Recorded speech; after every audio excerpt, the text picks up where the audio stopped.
Hey guys, it's Coach T, and today I'm going to show you guys how to perform a successful uneventful collection per DOT, Department of Transportation, rules, policies, and procedure. So with further ado, let's just go ahead and get started.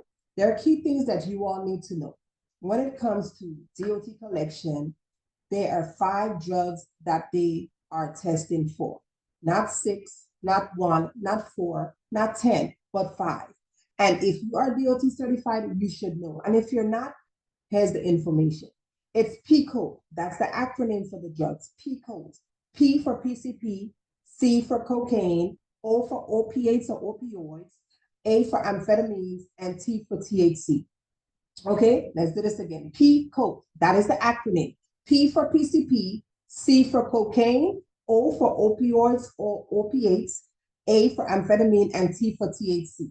Okay, so these are the drugs that are tested when it comes to conducting a drug test. So for DOT. So if anybody comes and tell you like, hey, I want to do a DOT test or just for marijuana, no, it's going to be PCP, cocaine, opiates, opioids, amphetamine, and THC. P code for short. So I'm going to go ahead and start to show you guys what a CCF looks like, what should be completed by the collector and what should be completed by the donor. And then of course, we'll go ahead step by step so you guys could know how to perform a successful uneventful collection.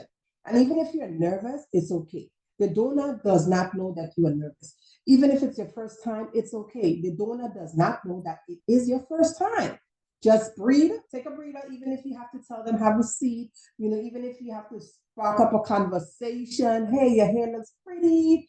Oh, who are you employed for? Things like that, just to, kind of calm yourself down, calm your nerves. You can do that. It is fine. Nothing is wrong with that. So I'm going to go ahead and start. I'm also going to be sharing my screen a couple of times so you guys can, see, but I'm also going to demonstrate to you the forms as well. So this is what a CCF looks like, a federal CCF. Now, a lot of the CCFs looks the same for the company. It just depends on the branding color of the company. So this is a Quest form. You can see the green. If it's LabCorp, it's going to be light blue, like a turquoise blue. And if it's CRL, it's going to be more of a darker blue. Okay, depending on the lab, the colors of the labels are going to look different. Actually, CRL, now they have updated it, so it's not going to be purple. Okay, so this is what a CCF looks like, a federal CCF. You want to make sure, and I'm going to share my screen so you guys can see, but you want to make sure that the form says federal. So I'm going to try to, there we go, federal drug testing, custody, and control form. You want to make sure it says federal, because if it doesn't say federal, you cannot use a non-federal form for a DOT collection, because the test, it's not going to be pre-printed on there. Okay, so as you see, I highlighted C. For collector, it says it's highlighted in pink, and orange for donor. So wherever there's a highlighted pink, that is for the collector to complete, and wherever there's the orange highlighter, that is where the donor will complete. Okay. Now, here are some key things. Any collection for DOT, the donor only completes the second page. Okay, there are 5 copies. There are 5 pages on this carbon copy document. The first page is a testing facility. Some of the documents, some depending on which lab it is, it might say page 1 testing facility or laboratory copy. Page 2, it will say MRO copy or medical review officer copy.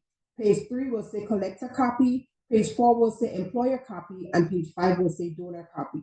And I'm going to go over each of the copies with you. So this one here for Quest, it says test copy 1, test facility copy. Okay. So right here, we have the barcodes and the specimen ID number. So you guys may not know what this is, but when it comes to conducting a test, the laboratory does not know who the donor is. The donor is categorized by a number, a specimen ID number. So yes, the laboratory does not need to know who the donor is. They categorize them as a number, a specimen number. So you will see on the CCF, there are 2 numbers, right? 2 barcode, 1 barcode, but 2 numbers. Right there, it will label specimen ID number. So this is the specimen ID number. And I know you guys are wondering what this number is. This is the account number that you have with Quest. So when you first establish your partnership, you're going to be assigned, you're approved, you're going to be assigned an account number. It's an account number like a bank account. You have an account number that's associated with you or your company or your person, your name. This is associated with your business account, right?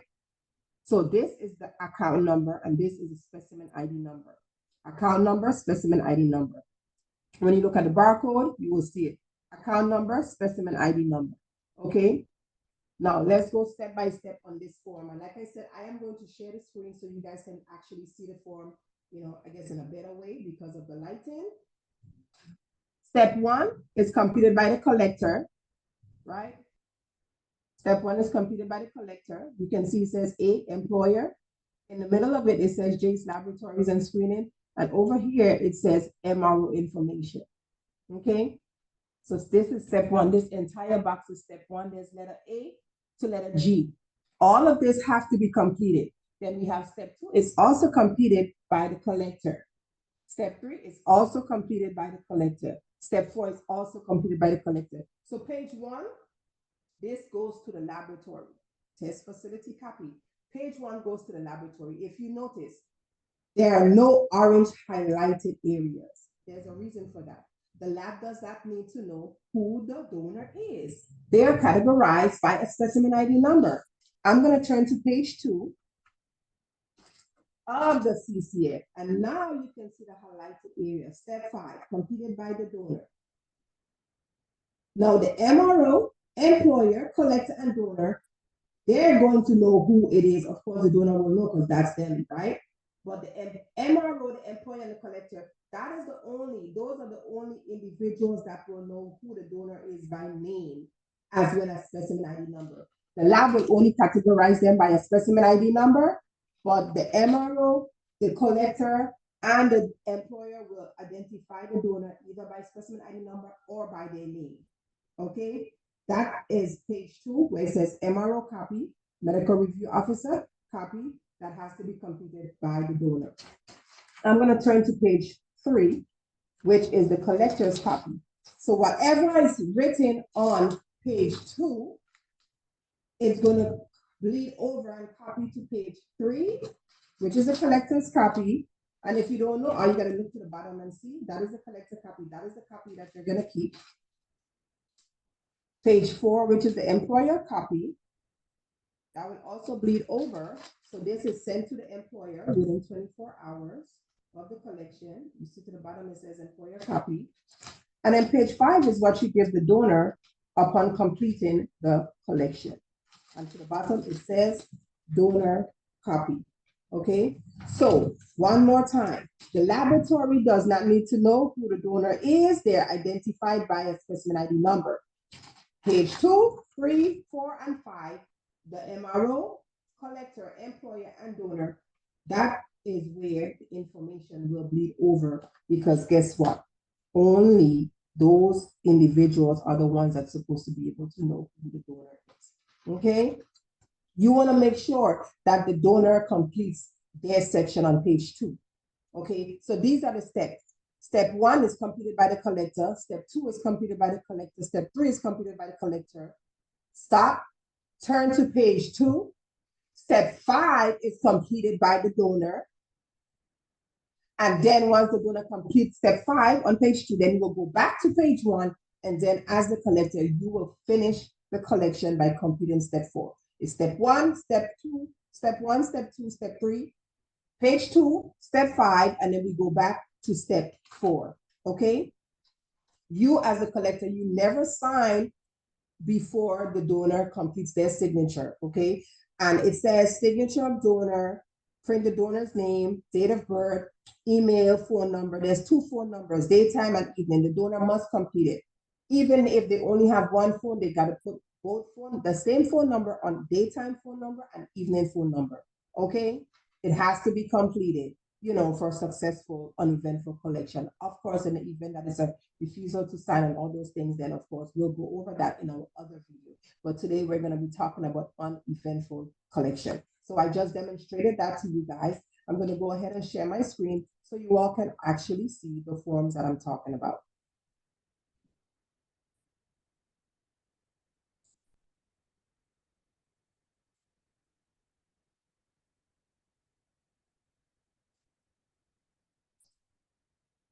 So right here,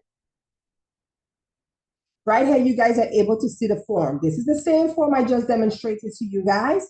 It is now here in front of you guys so you can see. It says federal drug testing, custody and control form. Like I said, you cannot complete a DOT test on a non-federal form. So this is what the form looks like. Step 1, step 2, step 3, step 4. The collector completes all of this. But remember, step 1 must be completed during a test. Step 2 must be completed during a test. Step 3 must be completed during a test. You will stop. Then you will turn, remove the perforated area, turn to page 2, which is the MRO copy, have the donor complete their section, and then you will turn back to page 1 and complete step 4. Okay? This is page 1 of the CCF. Okay? We're going to go to page 2 right here. As you can see, this is the MRO copy. If you look down to the bottom where my mouse is going left and right, you will see it says copy to medical review officer. For example, if the donor complete, you as the collector completed step 1, step 2, step 3, all of this will be completed. It will be printed here. You will be able to see it. It will be printed here. Okay? Right here, the donor must complete signature of donor, print their name, today's date, email address, daytime number, evening phone number, and date of birth. Okay, so this is what page 2 of the CCF looks like. Everything that is printed that came over from page 1 will be here, and whatever the donor completed will now go to page 3, page 4, page 5, okay, which is the collector, employer, and donor's copy. Okay, I'm going to stop sharing. All right, so now we're going to complete, I'm going to walk you through uneventful collection. So you want to make sure you have all your supplies. So we have a few specimen cups. These are split because DOT, it has to be a split collection. So we have our cups. We have our tapes. Now, the tape is a tamper-proof tape. I know some people may use red, some people may use blue. Let me tell you, when I first opened my lab, I only used tamper-evident red tape with the words on there, right? Let me tell you, unlike my first and second collection, I realized that the red tape was not the best tape. The red tape actually bleeds. So once you go ahead and once you use these red tamper-evident tape, the print actually comes off of the tape and stays on the toilet, on the water sources, okay? So from that day, moving forward, even when I train my students, we do not use red tape. We just go ahead and use the blue tape, okay? The painter's tape, perfect. You are allowed to use this to go ahead and secure your water sources. So we have our cups right here. We have our tape. And then we also have our signs. Our do not flush signs. Do not flush, the test will be avoided, and it's also in Spanish. Do not flush, the test will be voided, not avoided, sorry. And we have do not wash your hands, the test will be voided. Do not wash your hands, the test will be voided. So we have our do not flush signs and our do not wash your hands signs. And it needs to be posted up in the bathroom area of the testing area, okay? It needs to be posted up where the donor can see it, and you will also verbalize that and stress that to the donor prior to them completing the test, okay? And of course, you must have your gloves. So I'm gonna go ahead and put on my gloves. Let me remove my ring. I'm gonna go ahead and put on my gloves because we're gonna go ahead and conduct an uneventful scenario. If you guys happen to hear any background noises, apparently it's supposed to be storming. So if you hear thunder or lightning or anything like that, if you hear it, that's what's going on. It's storming right now over my side of town. All right, so I'm going to go ahead and complete the uneventful. So a donor walks in.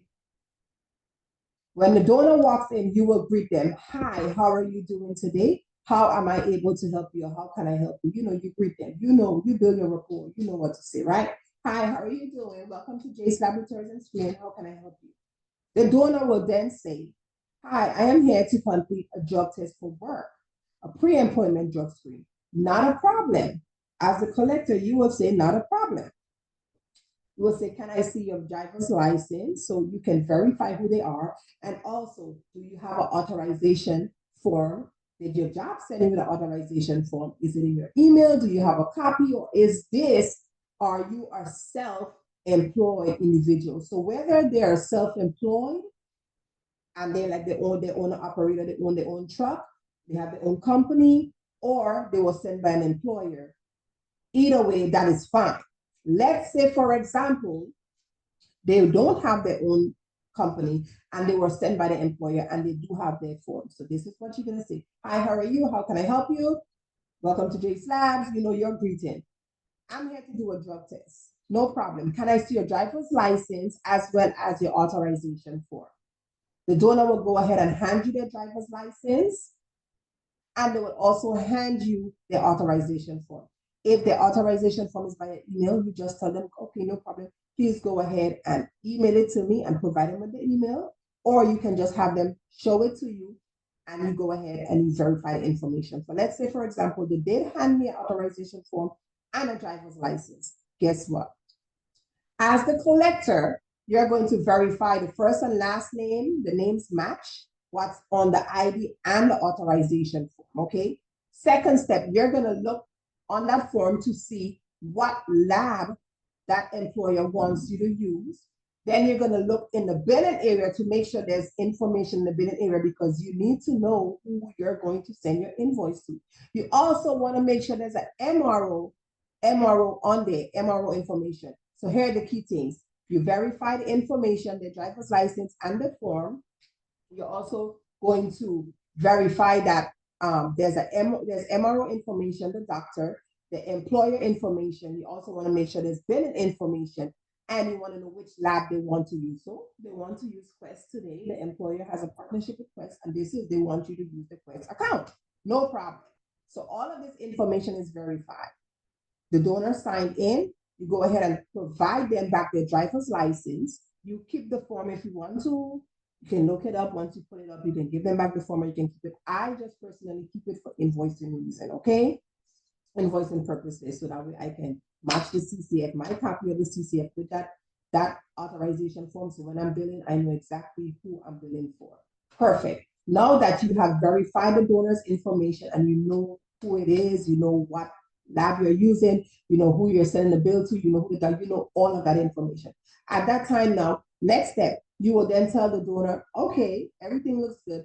I need you to follow me back to the testing area because the testing area needs to be a secure location where it's away from the public, where it's away from everybody, okay? You brought them to the back. When you brought them to the back, you're going to tell the donor, as the collector, I'm letting the donor know, I need you to now empty your pockets and lock everything up in the lockbox. So you will have a lockbox so they can put their keys, their phone, their wallet, whatever it is that they came in with, their purse. If it's a female, whatever. Everything needs to go in the lockbox because you need to ensure that they are not taking anything in the restroom area with them. Perfect. Now that they have locked everything in the lockbox, you will also instruct them to take the key and put it in their pocket. You do not take the key.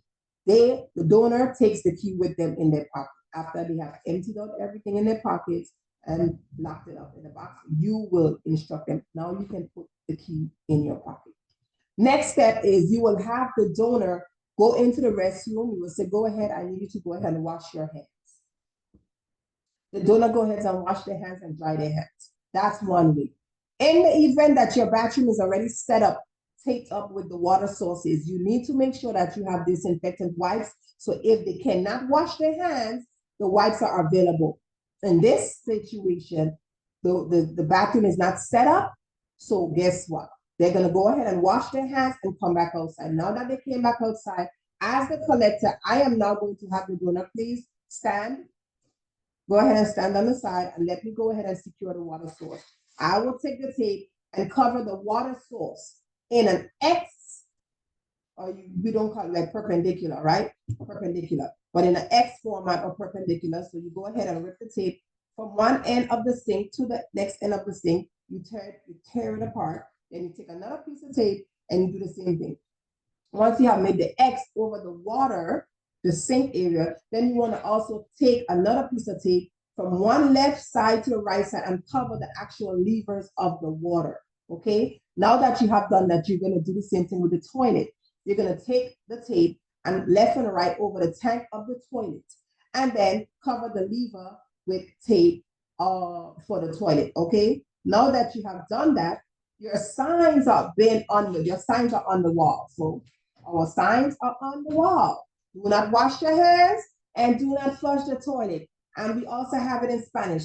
And in the event that you have somebody else in Creole that speaks Creole or different language, you don't have it printed out, all you have to do is Google Translate and you can do that and tell them, right?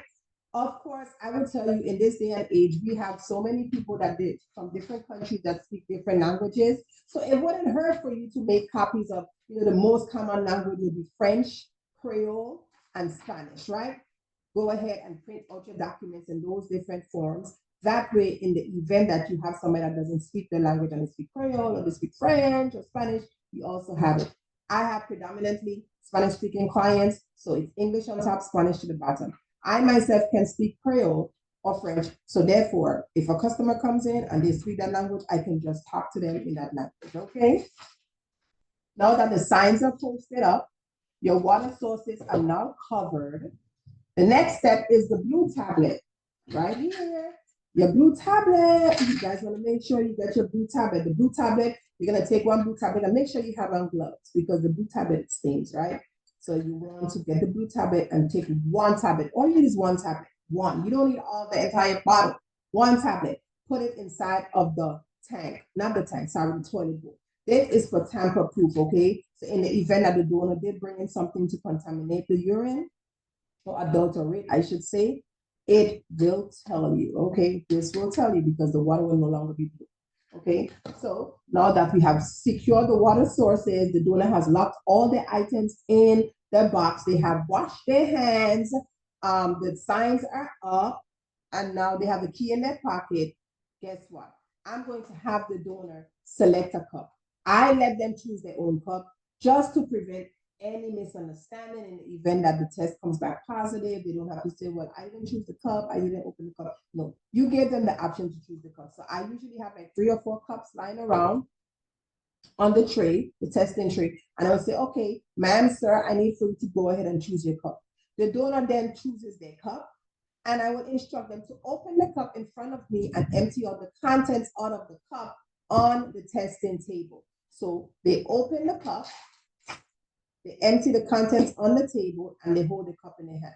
My next step is to instruct them and tell them, ma'am, sir, you have 2 to 3 minutes to use the restroom. I need you to provide me 60 mLs or more. Now, per DOT, you only need 45 mLs.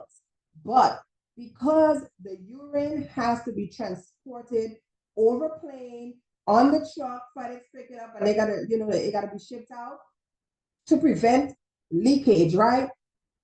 You can't really prevent leakage, or you have to secure the bottle. But to prevent any delay in the test or any fatal flaws because you don't have sufficient urine, I always ask the donor, please provide me 60 mLs or more. You don't have to overfill the cup, but if you at least give me 60, that would be perfect.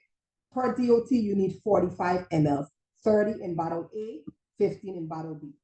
If I ask them for 60, they give me enough. So once I seal the bottle, throughout transport, if some happen to leak over, there should still be a sufficient amount for the test to be completed, okay? So the donor selected their cup. I instructed them to open their cup and empty all the contents of the cup. And I said, okay, ma'am, sir, I need you to provide me 60 or more. You don't have to overfill it, just provide me 60 or more. Once you do that, you're gonna go in the restroom. You only have 2 to 3 minutes to use the restroom.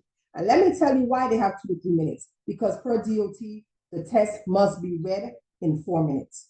Anything after 4 minutes, 1 second over, the test has to be voided, okay? So guess what? The test will be canceled. So if I give you 2 to 3, if I tell you 2 to 3 minutes, mentally, you're gonna go in trying to make sure you get it done because you don't want the test to be canceled. I'm not disclosing that I have to read it in 4 minutes. I'm telling you, you have 2 to 3 minutes to use the restroom to provide me specimen so we can go ahead and complete this test. So, ma'am, sir, I need you to provide me 60 mLs or more. Do not overfill the cup. You're going to go in the restroom. Please remember, do not wash your hands. Do not flush the toilet because the test will be voided. Here you go. Once you go in, you can secure, close the door behind you. The donor walks in the bathroom. When they go into the bathroom, I am not an FBI agent, but I am listening to make sure nothing doesn't sound like there's some sort of adulteration or anything else extra, because guess what? The water sources are cleared out. There's no other liquid formula. There's no bleach. There's no soap. There's nothing like that in the bathroom. So I should not be able to hear anything else other than you the donor voiding in the specimen cup. Okay? So I'm just listening. I'm not eavesdropping. I'm just listening. While I'm listening, I am saying out to the donor, don't forget, you got 2 to 3 minutes. Please don't forget, do not wash your hands and do not flush the toilet.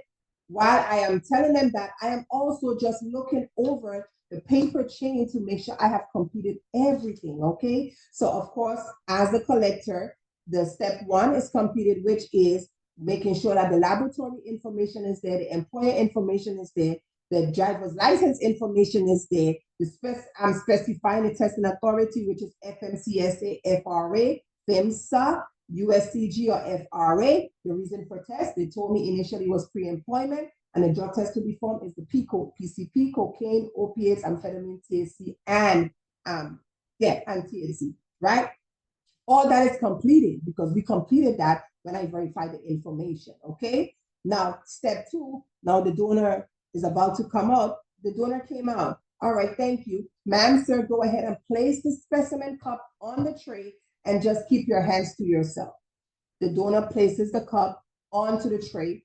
As the collector, I'm picking it up and I am inspecting the urine and I'm watching the testing strip to make sure it's changed the color it's supposed to. And guess what? It is in range. So step 2, that is completed by the donor, by the collector. I'm going to check off urine and I'm going to do this manually. That way you guys can see. So I'm going to check off urine. And it is a split collection because per DOT, it has to be split. That's where you have the 30 and then you have the 15, right? So it's split. If it's single, fatal flaw. It has to be split. So I'm going to check split. And then it says collector reads urine temperature within 4 minutes. I read as soon as the donor gave it, put it on the table, I already picked it up and I know it was within temperature range.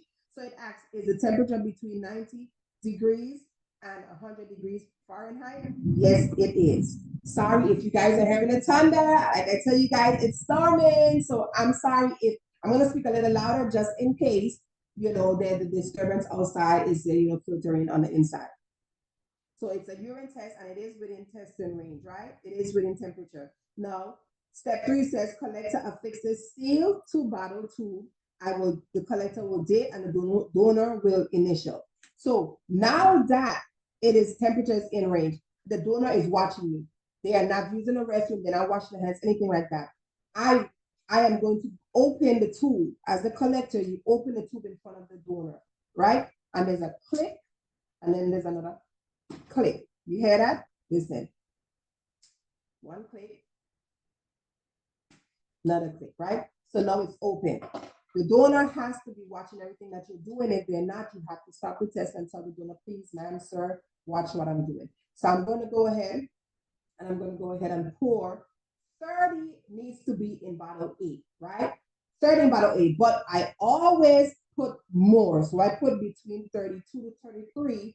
That way, in the event that throughout transport something spilled, there's still going to be 30 in one bottle. So I'm going to go ahead and put about 33 in there. So 33 right on the bottle, the vial. Let me make sure you guys can see. Hold on.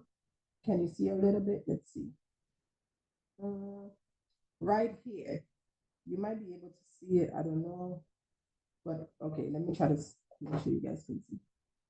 Okay. The right in. Right here. Right here. Right here where my finger is. Right here it says 30. Right? There's a line right there too. There's a rigid line. Can see? There's a rigid, you see that rigid line? That's 30, right? I always try to put above it to this little bend right here. So this is 30, right here where my pinky is, right here. but I always try to put right here. So that way that's about 32 to 33. So, like I said, to a transport, if something spills, you still have enough. Once I pour it in there, I clip. You want to hear that clip? Then you want to hear another clip.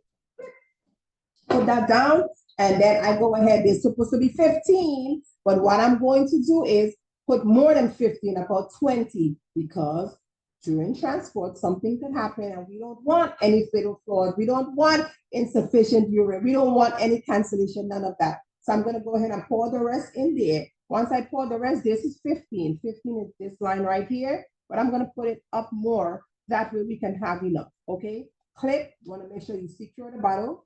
You close it, and then you make sure you hear that click. Now that is done, there's a little bit more urine in the cup.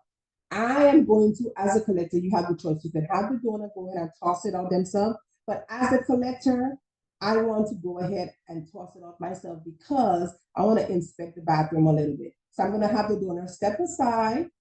Let me go ahead and throw the rest of this specimen out.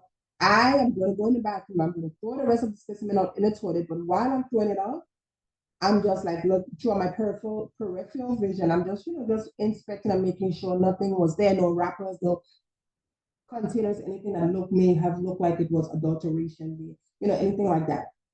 That is done. You toss it into your biohazard bin. Once that is done, I toss it into the biohazard bin. I'm going to go ahead and remove my gloves. I'm not going to remove it right now because I want to just compete. But you're going to remove your gloves, toss that also in the trash. Know that that's in the trash. You come back on and you tell the donor, okay, ma'am, sir, go ahead and wash your hands. So now they can wash their hands. Of course, you have to remove the tape from the water sources, and they wash their hands. So now that they have washed their hands, they dry their hands, you bring them back out. You can now come out. They may want to go ahead and get their stuff out of the box. I don't recommend that. Let's do that after the completion of the test. Okay, now that they have washed their hands and dried their hands, bring them back to the tray, the testing area. You're going to have the donor, okay, ma'am, sir, I'm going to go ahead, but now I'm going to have to remove the gloves because I have to take this off, and trust me, sometimes it sticks. So right here with the labels, you want to be very, very careful, guys. Be very, very careful because the label can sometimes rip throughout you removing it, okay? So I'm going to take label A off.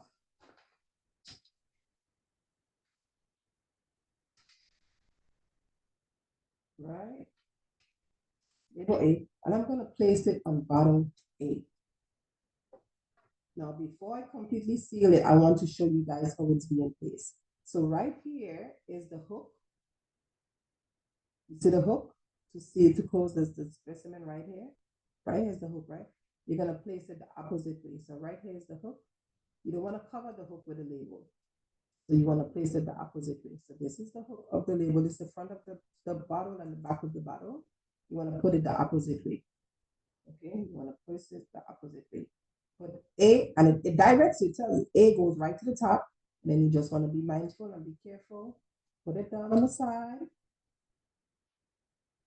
This is what you do. And the donor needs to be watching you as you are doing this. So I'm going to get label B to put on bottle B. And I'm going to do the same thing. The front of the bottle, right here, sit a little hook. And then the back of the bottle. Place it right there. The donor is watching, and you will say, ma'am, sir, I need for you to go ahead and the initial for me. So as a collector, you will date it. Now you want to make sure you have your own pen and the donor has their own pens, okay? Which you will have a basket with pens just for donor only. And you make sure you sanitize it after every use. So as the collector, I'm going to go ahead and date it. Today is 8/4/25. I'm going to do both of them. 8/4/25. So you guys can see. Hold on, I'm going to show you the lighting. Okay, 8/4/25. Now see the date. 8/4/25. And then I'm going to give it to the donor. Ma'am, sir, I need you to go ahead and initial. So they're going to initial. The donor initials, and I'm going to show you. I'm not the donor, but I'm pretending I'm the donor, right? And they're using their own pen. So now this is what it's supposed to look like.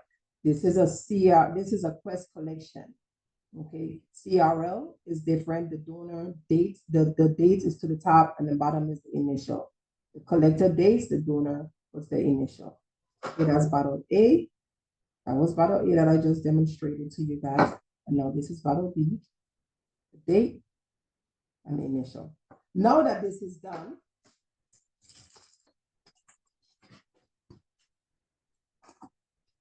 you open the bag in front of the donor. There's the bigger pouch, and then there's a smaller pouch to the front. So there's a pouch here and a pouch here. The front pouch has a tissue. Y'all see this tissue? I'm gonna take it out. This tissue is in the event that any leakage, anything fall, like some of the urine falls, this can capture it. So this is where the urine goes. There's a big pouch and then there's the small pouch. The urine goes into the small pouch. So you're gonna carefully place it in there. Then you're gonna put it on the side. Now that you did that, you're just verifying again that you've completed step A. Everything has been checked off. So the employee information is there, the donor social security number. We're not going to use that. We're going to use the CDL driver's license number or the driver's license number. You're going to specify the authority, which will be the DOT agency, which could be FMCSA, FAA, FRA, FTA, PHMSA, or US Coast Guard. The reason for test could be pre-employment, reasonable suspicion, work injury, post-accident, return to duty, follow-up, right?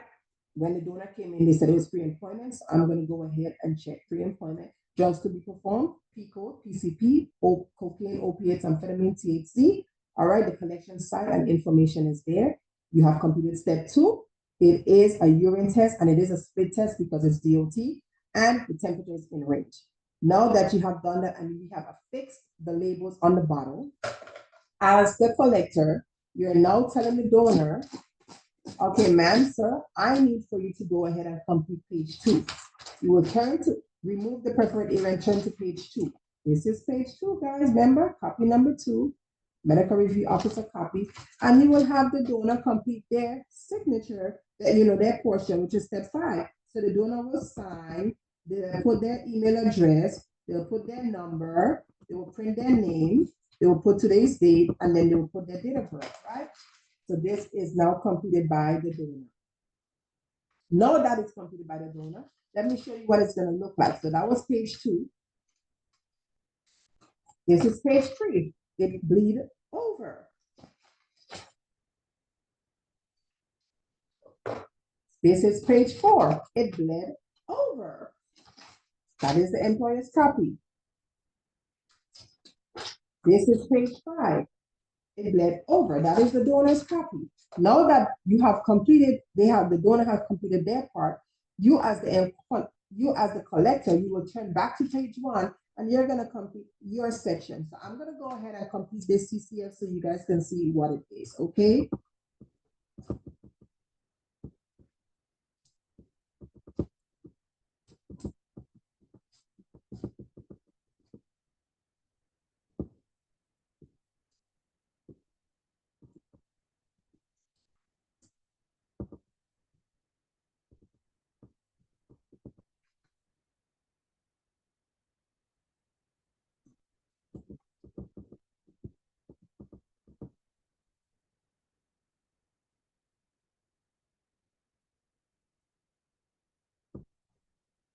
All right. Now that I have completed this section, I have to complete who the specimen bottles is going to be released to. So sometimes if it's Quest, right? So this is a Quest collection, you might have an agreement with Quest that you want them to actually physically come and pick it up with their courier, or it can be shipped out to FedEx. So let's say, for example, we're shipping it out to FedEx. If we was giving it to the courier, you would just select Quest Diagnostic Courier, right? Quest Diagnostic Courier. But we're going to ship it out because I want to let you guys know how this process works when it comes to shipping it off to the lab. So we're going to use FedEx because a lot of the labs are partnered with FedEx. I guess they have good rates and everything like that, right? So most of the labs, you're going to be using FedEx. Okay, so I did check off FedEx.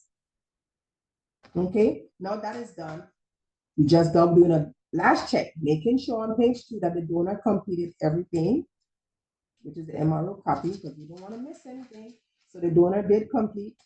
They signed, they print, they put the date, today's date, they put the time, the date of birth, the 2 phone numbers, right? That is completed. If you notice, everything bled over. So the MRO, employer collected donor, will see all of this.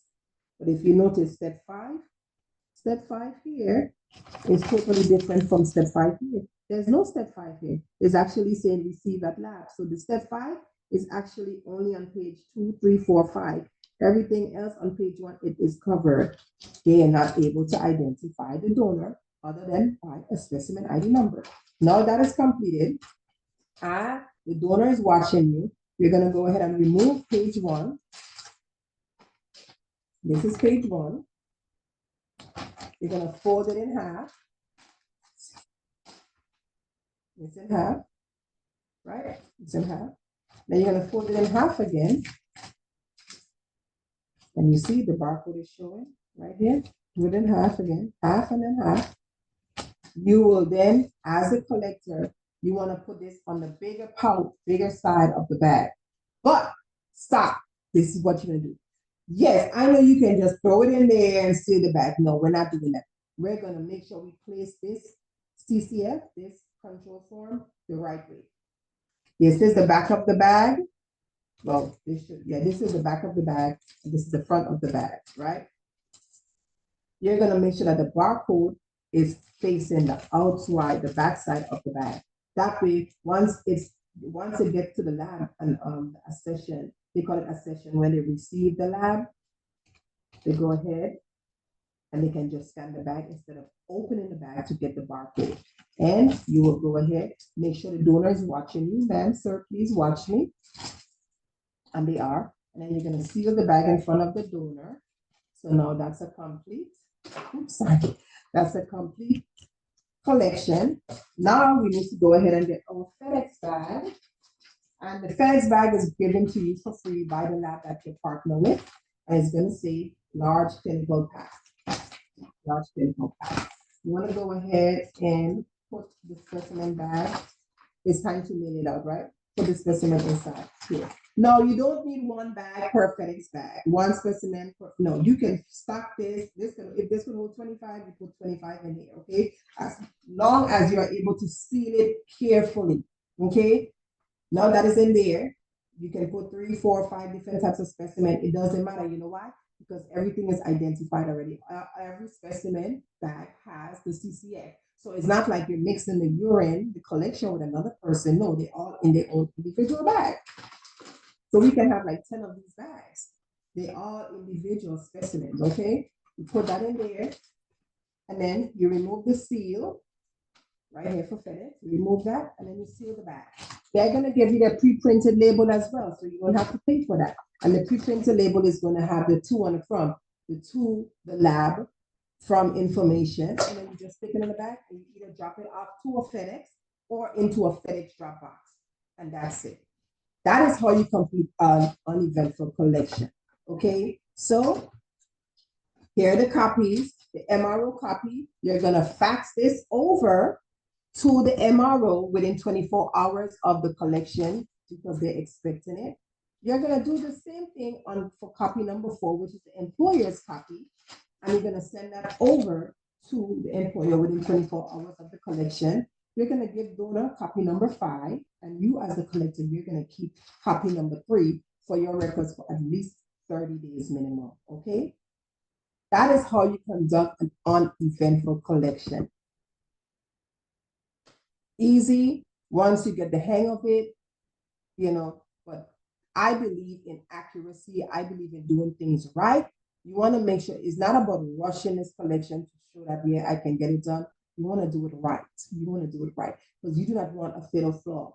You don't want a cancellation, and now you have to retake your DOT training for the, you know, for the errors that you messed up on. No. So you want to be careful. I hope this video was informational, step-by-step process for you guys to understand. Watch it as much as you need to so you could be able to complete an uneventful collection without a problem. Okay, now we're gonna go ahead and drop some more videos of all the other scenarios. So make sure if you have not subscribed to our YouTube channel, please do so. It's Salt and Stilettos. Please like the video, comment, share it. And if you are wanting to become DOT certified, I want y'all to go ahead and tap in, join our program. We have our Launcher Lab program, full turnkey program. We help you. We have coaching, we have support, we have Q&A, monthly calls, like the whole nine, right? To get you launched, get you ready to start your own business. But this is how you complete an uneventful collection. All right. I will see you guys on the next video. Stay tuned for the next scenario. Ciao.